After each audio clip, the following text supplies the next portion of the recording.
Hello, I am Fedor and I am here with Pastor Josh. Today we are going to be discussing the topic of giving in church. We cannot answer every question under the sun, but I assure you we'll try our very best. So nothing is scripted, so this is going to be as real as it comes. My first question is, what do I, as a Christian, get out of giving offering? What do you get out of giving offering? Yeah, if I'm giving, what do I get? That's interesting. What did we deserve when God gave his son? Nothing. So what should we get when we've received his son? Nothing. Okay? Thankfully, through scripture, giving is principle, and there are actually benefits that come with giving, but that shouldn't be our primary motivation. So that was a very interesting question to ask, because I think many Christians ask that question. And so, first of all, we don't even know where to look when the harvest comes. So that's the first problem. But secondly, we give because of harvest. And our first motivation should be, I'm giving because of God. God gave for me. He stepped down from his throne. I had nothing to offer him. I didn't know he existed. You know, he left his world, his throne, if I can say, came down to earth, Philippians chapter 2, and basically feels the pains I feel, takes the curse of sin upon himself, dies on the cross for me in a way that I could never say thank you for. That should inspire awe in our hearts, a certain fear of God, particularly when it comes to money, such that we're mindful that there shouldn't be any area in our lives that is more Lord over us than God is. That's number one. Number two, we need to learn better as Christians where to look for the harvest. So sometimes when we give, and it's really important we're balanced with this, when we give, what we get back can be inspiration, not necessarily money. So some people give like, I've given £50, I've given, and God never, first of all, if your attitude is bad, then, but you can actually expect. So sometimes the giving will come as inspiration, sometimes it will come as blessing, sometimes it's given back. Someone says, I just felt led, and you're like, this was what I gave. But if that's the only way of giving that you look back for harvest, then sometimes you feel cheated by God. First of all, we don't deserve anything back, but yeah. Does that make sense? Makes perfect sense. Okay. Thank you.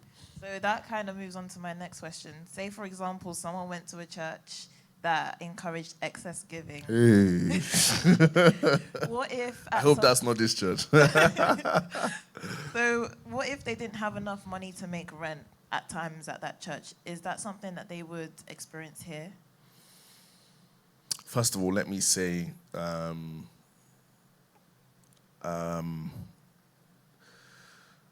whenever something good exists, there are always counterfeits. Sometimes we throw away the concept of the good thing existing because of the counterfeit we've engaged with. So if you see a fake £5 note somewhere, many Christians, the way that we treat it is, I'm never going to spend £5 again, because I encountered a few fake £5 notes. If anything, especially when you study scripture, we should receive reassurance that just because of how many exists, fake £5 notes, I'm using the analogy, how many times we've heard of churches pressuring. There are other churches, many other churches that don't do that, that do it properly, that do it God's way. And I always say that when we're in school, they teach us, if someone's bullying you, ignore them. But when you see something being countered consistently, it means that there's truth to it. So if the devil doesn't really think there's an issue, we're not going to see many false churches. Does that make sense? Yeah. Makes sense. So don't be put off by that, first of all. Seek the word over your experience, I would say. Choose the word over your experience. Okay, now that I've addressed that, I think I said this last week, that your giving should be kingdom first, seeking righteousness first. Every other thing should follow. So sorry for the scamming. and the fraud you might have experienced. No, genuinely, honestly, very sorry. It's not nice if you go to the hospital and the doctor's telling you this drug should do this, and then it doesn't, it messes you up. That's not nice. When the doctor's saying, I'm putting this needle in, or the nurse, you're trusting that they know what they're doing. So when we've gone to church and we've given as we were taught or demanded in those places, we've done it with a trust mindset. So it's very important that I think the church, whenever possible, recognizes that and just apologizes to people. It's very important. But yeah, seek God first, seek kingdom first, and let everything else follow. Let the word be true. Let your experience follow after. If your experience does not match the word, drop your experience and choose the word. The experience hurts, and it should always inform you to know what signs and dodginess to look out for, but always choose the word. And whether you believe in tithing or not, the word speaks on giving so much. Like New Testament, Old Testament speaks of giving.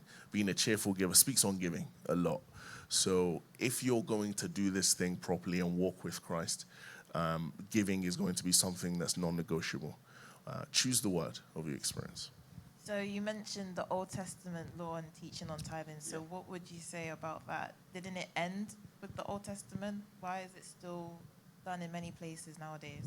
That's a good question. I find that what some Christians do is we're very selective with the word. Then we say things like, oh, it wasn't spoken of a lot here, so therefore it must not be important. We've also seen with the word that if something has been addressed adequately, there's no need to re-emphasize it unnecessarily. So I mentioned last week, Jesus spoke about tithing to the Pharisees, though he said there are other things that they weren't focusing on. When we read the book of Acts, we see that giving was so abundant in their midst. So you can't pretend, even beyond the 10%, you can't pretend like giving isn't spoken of in the scriptures. I think we just have to be real and stop being selective. We can then start debating, percentages, and then we can have some more, serious conversations. But yeah, we have to see that there's a cancer in the church where we walk on the street and our hearts are supposedly pricked for the homeless person. We are watching something on Netflix and our hearts are supposedly pricked for the charities that come up. We see a billboard, our hearts are supposedly pricked. But when it comes to kingdom, we're shut off and we think someone's trying to scam me. When it was, please remind me of this group during COVID, Black Lives Matter. Black Lives Matter. Oh my goodness. Some women set up the charity. Lots of people were giving because their hearts were pricked. People put it in their bios. People, let's support this. This is important. And I'm not here to debate whether it's important or not. But sadly, we discovered the women who founded it, they took people's money. They did fraud.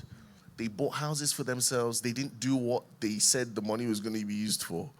So it's a shame that those organizations can defraud us. Somebody else will still do another Black Lives Matter. People will still give tomorrow. But when it comes to church, we say, oh, no, I'm not sure what's going to happen. I don't know. It's Old Testament, New Testament. I'll stop there. Okay, perfect. Okay, so that leads on to the next question, revolving around tithe. Do leaders have to tithe? Because some may say, if my leaders aren't giving their tithe, why should I? Just to say, I did not tell her to say that. If you're watching this, I promise this is not a personal shot.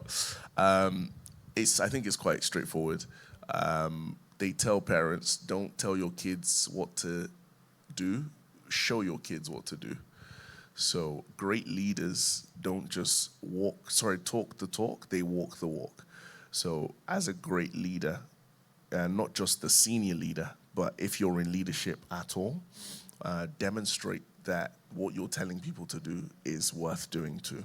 Yeah. And the weight of your salt is determined by how much hardship you've gone through and survived, because that enables you to speak into the stew of other people and to season what they're, really bring some seasoning to them. As a leader, when you've struggled to pay rent but you've paid tithe, you can tell people that, look, not because it's a badge of honor, but I saw how God saw me through here. I saw what God did here. I saw how I learned, even in the hardship, I still put God first. Does that make sense? Yes, that Yeah, makes it's sense. difficult to speak like that to people if you're at the back, chopping off. Yeah, I hope that makes sense. Yeah, makes sense. So around that last point that you just made, so should we talk about paying tithe and offering to people? Like, should we be open with how much we give to people? And how much are we supposed to be given for offering as well? Should we open up in the church, or what do you mean? Like, in conversation, is it right to talk about how much you give for offering and tithe? Scripture says, don't let your right hand know or left hand know what your right hand is doing when it comes to giving. Please, production, put that scripture. Not because it's bad to say specifically, but it's just weird. So, for example, if a church or the leadership are prying on members, wanting to know how much they earn, how much they give unnecessarily, that's weird. If members of the church are asking people, how much did you give? That's weird. If individuals are going around telling people, do you know I gave this? Do you know I gave this? That's weird. So in that sense, that's weird. But sometimes when we want to do transparency, accountability, we can check. The money that we said was going to go here, did it go there? What we raised money for, what are we using it for? We said we needed 200 people to give £10. Those 200 people gave £10. What happened to the money? Does that make sense? Yes, it makes sense. So, I think in that sense, be accountable, but don't be weird. Don't be prying into people's accounts. And Of course. And that leads on to my final question. Should I be budgeting for offering, like every month, depending on whether it comes from my student loan, whether it comes from my salary? Because it may not feel as authentic as giving it spontaneously or when it's spirit-led. One of the things we have to mature from as believers is feeling experience or feel relationship.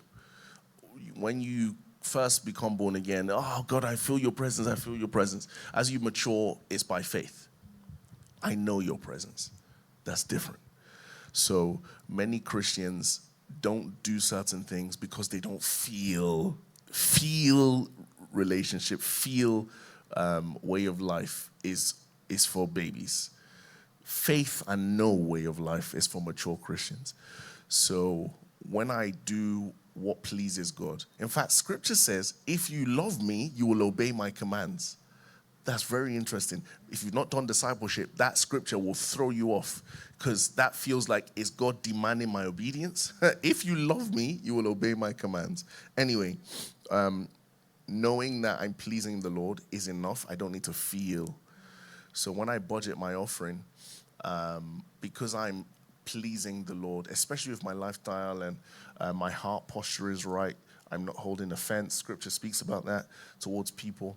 I give, my budget still shows I'm seeking the Lord first. That's all that matters. Can I say something off tangent slightly? Yeah. In marriage, many people talk about sex before marriage, and in their heads it's Hollywood. I'm putting you on the chair, you're in the ceiling, you're in the roof, we're in the car boot. And you get into marriage and realize that a lot of sex in marriage is structured, is organized, is, okay, what calendar, what day? Okay, Wednesday night. And it's like, yeah, but that spoils the spontaneity only if you let it. But when you're an adult and you mature, you realize that if you leave it to chance, the probability of it happening is far less than when you plan it in. So the more you plan to go to the gym, the more likely you are to go to the gym. If you decide, I'm just going to go when I feel like it, you're probably not going to go to the gym. So budgeting our giving does not reduce the quality of our giving.